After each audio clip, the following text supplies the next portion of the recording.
नमस्कार अंजनाच्या स्वयंपाकघरात सर्वांचं स्वागत आहे। आज आपण कांदा पातीची भाजी करत आहोत।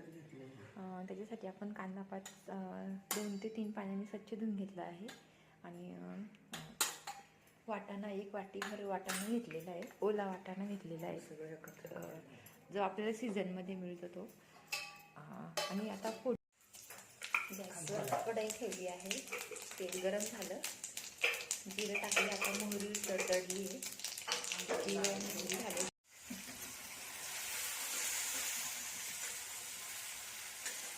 वाटाणा परतून घ्यायचा, कांदा टाकून द्यायची आहे।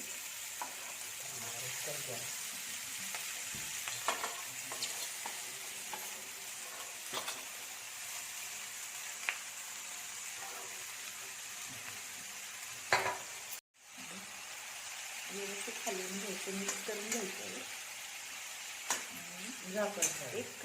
झाकण ठेवून 10 मिनिटं वाफ काढून घ्यायची आहे भाजीला।